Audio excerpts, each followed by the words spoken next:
All right, welcome to the review of Chapter 6, and this is all about Rome. First of all, let's start with geography, review geography a little bit. You have Rome as a peninsula, the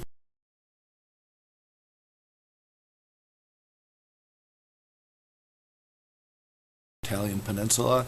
It starts just as a city, and you know the whole story of Romulus and Remus and the legend there. But anyway, it gets really three types of people. You have your four, I guess: Italians, Etruscans, Latins, Greeks, and they kind of all blend together to form the Roman people. Early on, the kings are Etruscans, but remember they get driven out.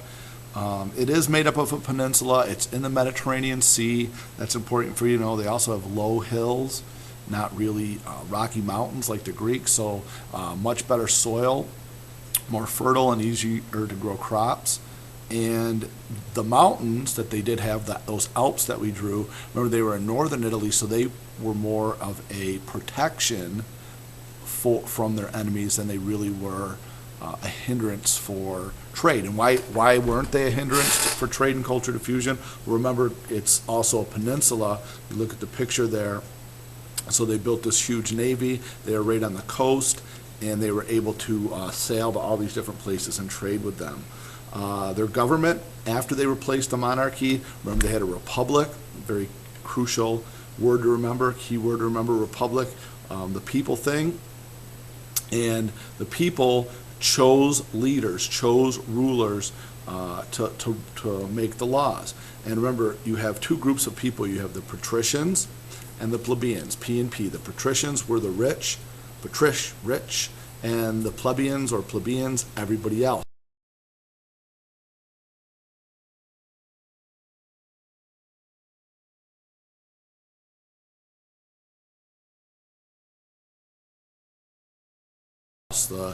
Not just poor, but all other classes of citizens. So the patricians were the only ones early on that were allowed to hold public office, but the plebeians were allowed to choose who they wanted to rule over them.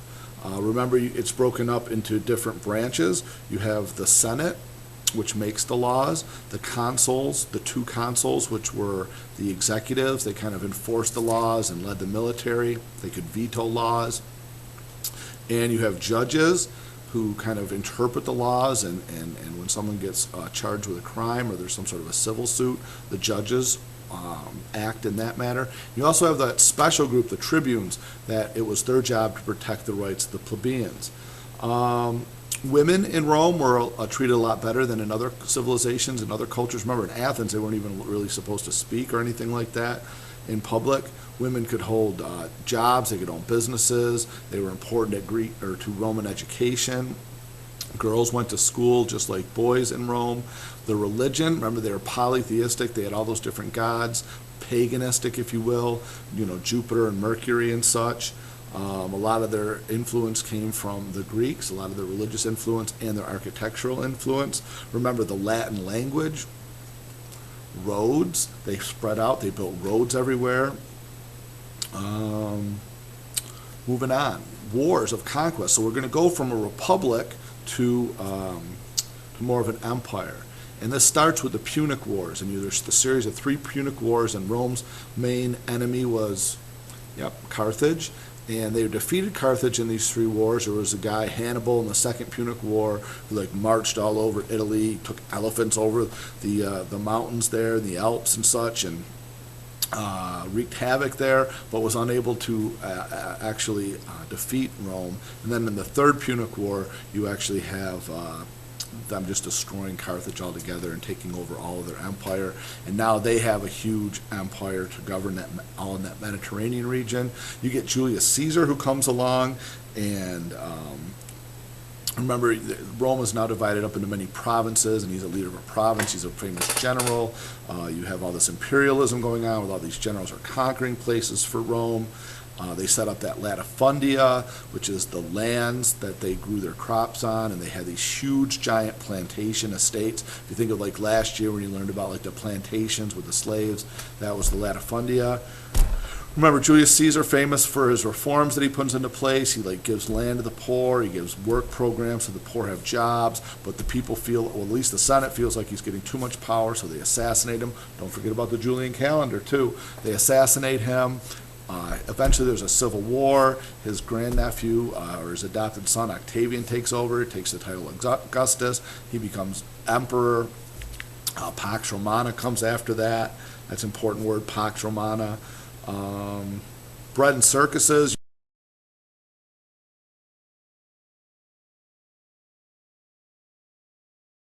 You get a series of good and bad emperors, but remember, bread and circuses, they gave the people food and they gave the people entertainment. And as long as people have food and they're entertained, they're pretty happy. They don't really worry about any other problems or anything like that. So bread and circuses were key to keeping the people in line and not rebelling.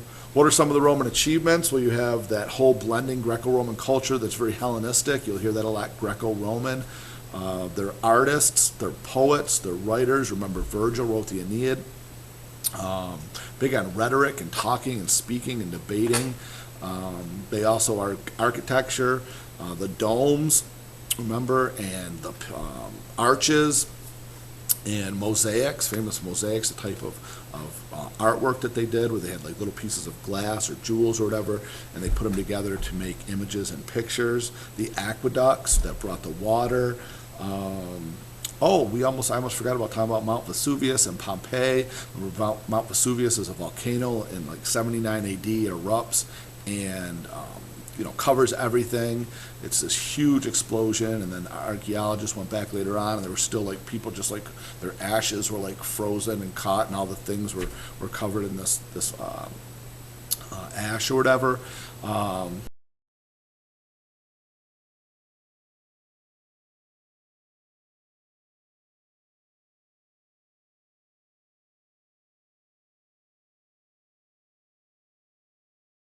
That was a very important thing.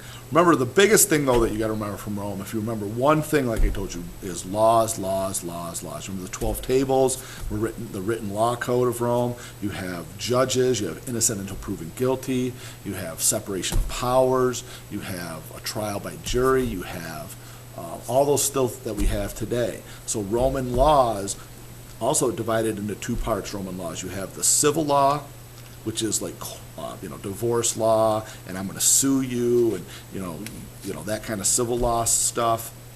And then you have criminal law, which is on the other part. So it divided into two parts, just like our law system is divided into two parts as well.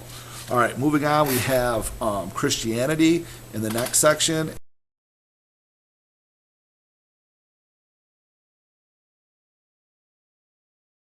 And Christianity, remember, we learn about Christianity from the four Gospels, Matthew, Mark, Luke, and John, which make up the New Testament of the Christian Bible. It's all about Jesus, and they taught that he performed miracles and that he had his 12 disciples that followed him. But he also had a new teaching about the coming of the kingdom. He taught in parables, which were stories or morals, and taught about what it was like in heaven and what the world was supposed to be like and how people were supposed to behave, and forgiveness of sins, and that God was merciful and wanted people to have their sins forgiven, and sins were bad things that people did that would keep them out of heaven. And that if you believed in him, if you lived simply, if you prayed, that God was going to be merciful for you. And it appealed to people like the poor and the downtrodden and the sick, because he said that God loved all of them, and it wasn't because they were in a bad condition or anything that God was punishing them. Jesus is arrested, put on trial. He's called a Messiah, and there's some people say he was trying to start a revolution or overthrow Rome. So he was actually crucified. He was put to death by hanging him on the cross until he suffocated and died.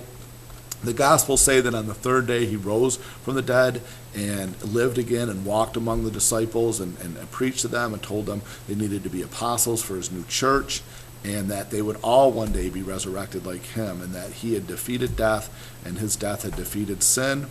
And Christians celebrate Good Friday as the day of his death, and Easter as the day of his resurrection, like Christmas, the day of his birth. And many people came to believe that Jesus was not just a human being, but he was in fact also God. and they came up with this idea of the Trinity, where you have God a Father, God a Son, and God the Holy Spirit, and that's a very Christian belief. Moving on to how this affected the Jewish world. How it affected the Roman world. Well, the first Christians were all Jews. Later on, you get the Gentiles, and this is going to get spread throughout the whole world by one famous guy, Paul, who is an apostle, who becomes an apostle after Jesus' death and resurrection, and by missionary work. And when you say missionary work, we know this like from the Buddhist monks. They travel around all over and try to spread the religion. This is how Christianity spreads.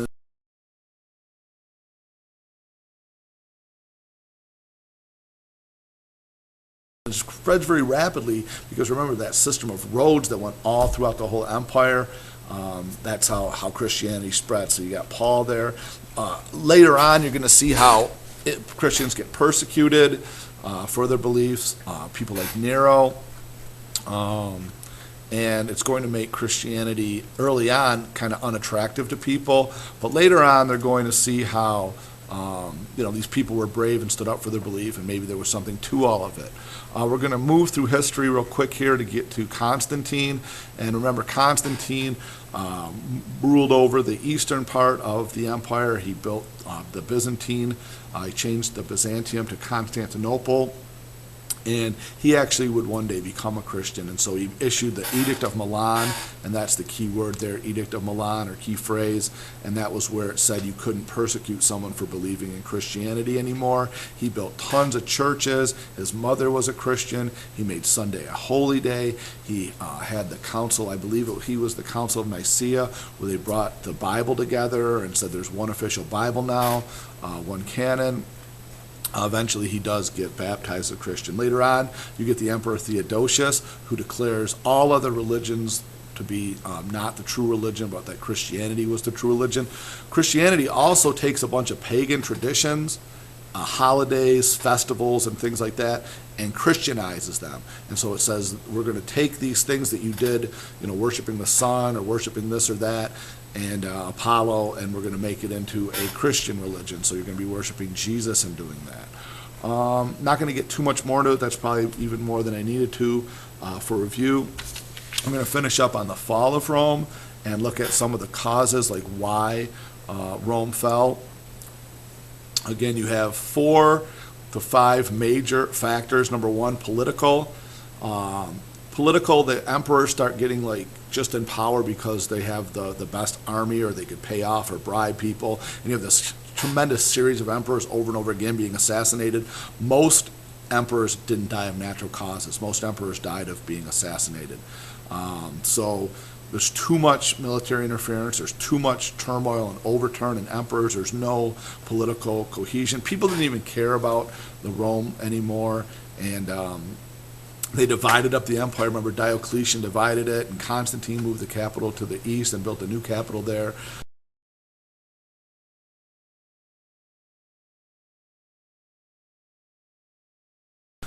So it wasn't really the western part where Rome was located, the city of Rome, wasn't that important anymore. You have social. People just stopped caring about the government. They weren't as loyal to Rome anymore. Early on, it was all about Rome, Rome, Rome. Your whole life, you didn't care about anything else but Rome. You had those legions, the military, the citizen soldiers, and that's all they really wanted to do was fight for Rome. People would give up all their money for Rome. They didn't care as long as Rome was protected. The farther it spread, the less loyalty there was. There became this huge gap between rich and poor. A lot of people got disease because of food shortage, and that was some of the social. Economic, you have a series of poor harvests. Trade was going bad. They plundered so many people that there wasn't anybody left to plunder to get their wealth from anymore. Inflation, prices go way up. Too many taxes because you had too many people on welfare. Military, big thing. You got people not wanting to serve the Rome in the Roman armies anymore in the military, so you have to start getting outsiders. They get a lot of Germanic people, mercenaries, keyword there. and people weren't very patriotic. They were just fighting for Rome for money.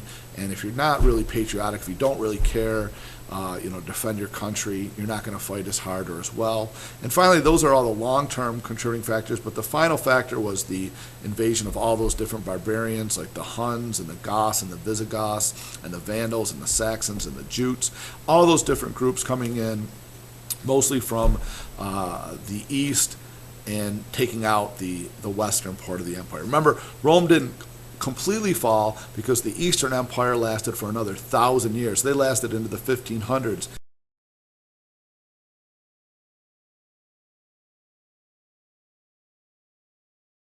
Even though, or late 1400s, even though Rome falls in the 400s in the West. All right, so that is pretty much the whole thing. Look over your vocabulary words, recheck your notes in your chapter, and do your castle learning. Make sure you got that done. All right, that is it.